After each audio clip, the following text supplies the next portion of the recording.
तर आज बनवत आहे मी भडंग. तर एकदम साध्या आणि सोप्या पद्धतीने भडंग बनवत आहे. तर इथे चिरमुरे घेतलेले आहेत मी. मला वाटलं की एकच भांड्यात बसतील, पण ते जास्त होते, त्यामुळे मग मी ताटात घेतले. परत नाही वेगळं भांडं काढलं. कढई तापत ठेवते इकडं, आणि त्याच्यामध्ये मी आता सर्वात अगोदर शेंगदाणे तळून घेणार आहे, थोडंसं तेल घालून. बघा कशी कशी प्रोसिजर आहे ते. आता एवढी जर भडंग आहे तर किमान 1 वाटी शेंगदाणे त्यासाठी मी घालणार आहे अंदाजे. तर ते शेंगदाणे मी आधी तळून घेते आणि मग ते दोन्हींवर टाकते. म्हणजे मोठं भांडं घ्यायला पाहिजे होतं, पण ॲक्च्युली संध्याकाळी खूप उशीर झालेला आणि मला ते बनवायचे होते, म्हणून मग मी असंच म्हणजे परातीमध्ये मला वाटलं मावतील. चिरमुरे पण नाही मावले, ताटातच तिथेच ॲडजस्ट केलेत.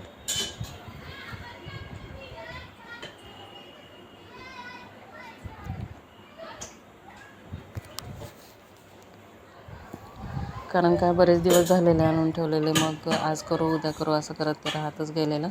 मग म्हटलं आज करूनच टाकूया, जशी होईल तशी होईल. ॲक्च्युली खूप चांगली झाली होती. तर तुम्हाला मी शेंगदाणे दाखवले, तर मी वाटी वगैरे नाही मापून घेतलेलं. आता मी हातानंच एवढे टाकते, एक मूठ भरून. आणि एवढे शेंगदाणे तर मी चांगले तळून घेणार आहे, बारीक गॅसवर, म्हणजे आतपर्यंत चांगले फ्राय करून घ्यायचे. थोडंसं तेल याच्यामध्ये आधीच जास्त घालायचं, मग हा सगळा मसाला आपल्याला त्या चिरमुऱ्यांवर ओतायचा आहे. त्या दिवशी माझ्याकडे कढीपत्ता वगैरे नव्हता अवेलेबल, जे काय होतं तेवढ्यातच मी बनवली आहे. आणि मध्यंतरी जरा काही कारणांमुळं व्हिडिओ आलेले नाहीत. तर आता पण जसे येतील तसे मग पहा. म्हणजे जसं मला आता वेळेचा पण प्रश्न आहे आणि दुसरं पण थोडं अडचणी होत्या, त्यामुळं व्हिडिओ आलेले नाहीत. तर हळद घेतली आहे मी इथे.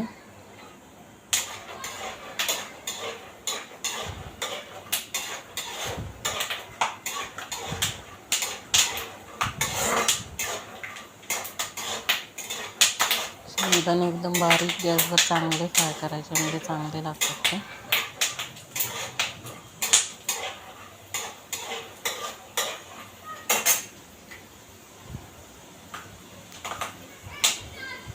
आणि तुम्ही व्हिडिओ बघताय, रेसिपीज आवडत आहेत तुम्हाला, तर मला पण खूप छान वाटतं. हा लसूण घेतलेला आहे मी एवढा. लसूण तो मी अगोदर सोलला आहे आणि नंतर मग असं बारीक बारीक कट करून घेतला. लसणाशिवाय इकडं भडंगाची टेस्ट येत नाही. लसूण जेवढा जास्त घालता येईल तेवढा घालायचा, पण एकदम असं तांबूस होईपर्यंत चांगला भाजून घ्यायचा. आता हे शेंगदाणे मी काढून घेणार आहे.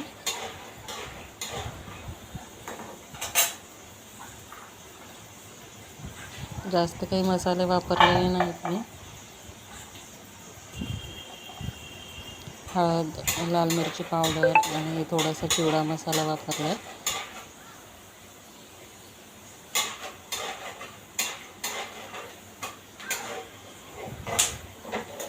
तर असे शेंगदाणे मी काढून घेतले आणि नंतर मग त्याच्यामध्ये लसूण घातलेला आहे. लसूण टाकला. लसूण चांगला फ्राय करून घ्यायचा, एकदम लाल असा. आणि हे तुम्ही एखाद्या मोठ्या पातेल्यात घेऊ शकता.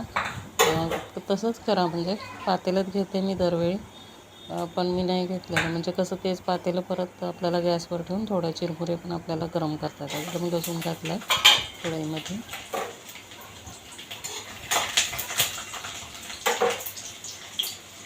हे शेंगदाणे आता याच्यावरती घालून द्यायचे, म्हणजे ते तेल असतं ते पण त्याच्यामध्ये हे होतं, मुरलं जातं. म्हणजे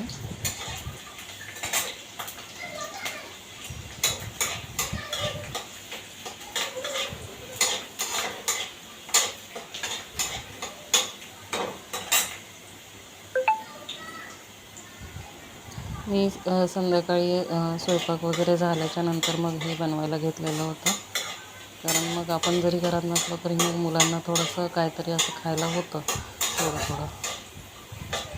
प्रत्येक वेळी बाहेरचं आणणं आणि ते देणं ते पण शक्य नसतं, त्यामुळे असं थोडं काही ना काहीतरी मी करून ठेवतच असते.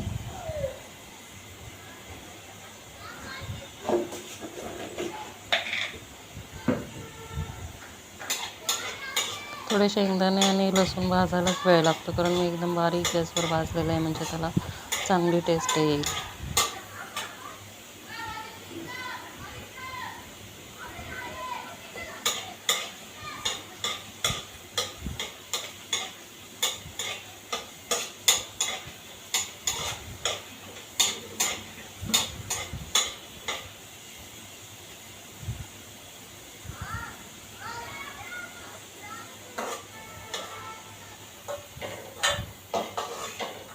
आता हा लसूण पण मी काढून घेतला आहे.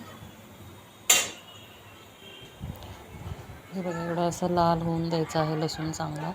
आणि मी जवळपास कढईमध्ये एकाच वेळी जास्त तेल घातलेलं आहे, म्हणजे ते जे मी किटलीतून घेते ते 2-3 पळ्या असं टाकलेलं आहे छोट्या छोट्या, म्हणजे जेणेकरून सगळ्या चिरमुऱ्यांना तेल पण पुरेसं होईल. जसं आपण चिवडा बनवतो तशीच सेम रेसिपी. आता मी ह्याचे तेल आहे कढईत शिल्लक, तर त्याच्यामध्ये हे अर्धा ते पाऊण चमचा, मोठा चमचा आहे तो, हळद घातलेली आहे. त्यानंतर हा चिवडा मसाला माझ्याकडे शिल्लक आहे. भडंग मसाला नव्हता, तर चिवडा मसाला आहे तो मी 2 चमचे घातलेला आहे. सुहानाचा आहे मला वाटतं, तो होता शिल्लक माझ्याकडे, तर मी तोच घातला. आणि लाल मिरची पावडर घातली 1 चमचा.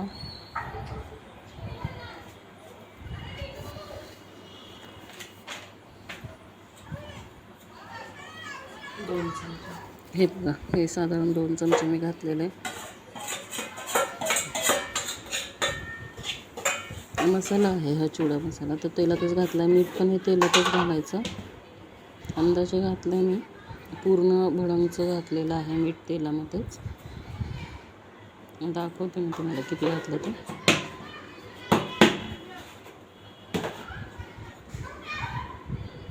एवढं आहे साधारण.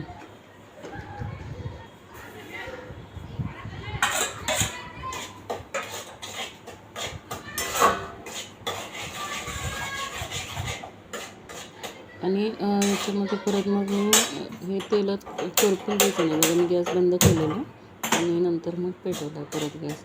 आणि करपलं की कसं म्हणजे एकदम वेगळीच टेस्ट येते, कारण शेंगदाणे लसूण फ्राय झालेले असतात, त्यामुळे तेल खूप जास्त तापलेले.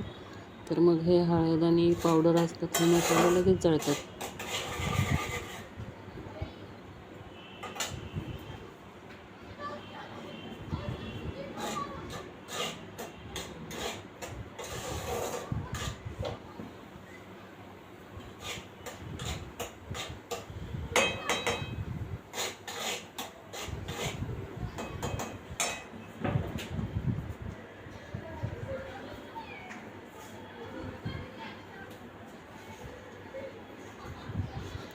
लाल मिरची पावडर घेतो मी, साधी मिरची पावडर आपली जी असते ती 1 चमचा घातली.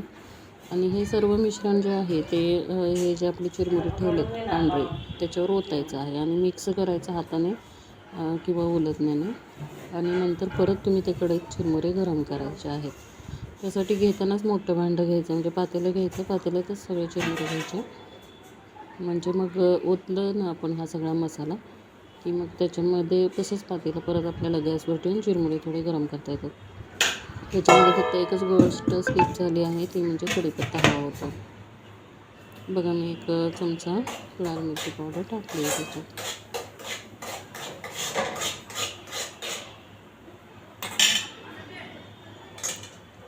आता हे सगळं मिश्रण जे आहे ते बारीक गॅसवर चांगलं भाजून घेतलं आहे बघा, हे असं दिसतंय. तर तुमच्या आवडीप्रमाणे तुम्ही तिखट कमी जास्त घालू शकता.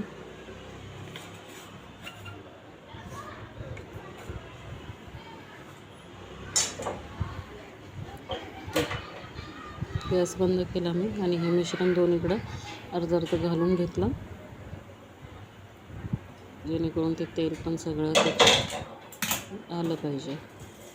आणि हे जे आहे हे कढईतच घातलं, म्हणजे थोडं थोडं करून मी नंतर हे कढईत सगळं गरम केलं आणि मग थंड झाल्यावर डब्यात भरून घेतलं. अशा पद्धतीने मी भडंग बनवली, खूप छान झाली. सगळे मसाले वगैरे छान लागलेले होते त्याला.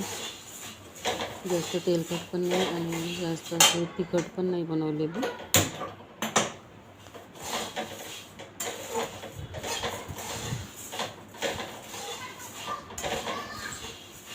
तर तुम्ही पण ट्राय करून बघा अशा पद्धतीने. यात आणखी तुम्ही खोबरं घालू शकता, खोबऱ्याचे काप घालू शकता, आणखीन काजू बदाम जे काय आवडेल ते घालू शकता. पण मी हे खूप घाई गडबडीत केलेली होती, त्यामुळे कढीपत्ता पण साधा नव्हता. ते आहे त्याच्यातच मी करून घेतली, पण चांगली झाली ती. चांगले चिरमुरे असे गरम होऊन द्यायचे.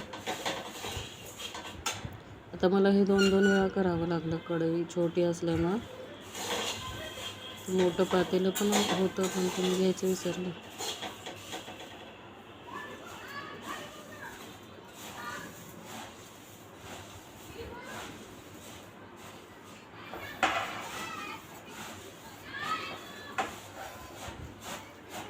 तर अशा पद्धतीने एकदम साधी सिंपल भडंग रेसिपी मी दाखवलेली आहे. चिवडा करतानाची पण हीच रेसिपी आहे. मागं मी व्हिडिओ बनवलेले आहेत चिवड्याचे पण. हे बघा, आता हे सगळं काढून घेतलं मी आणि ते आता एकत्र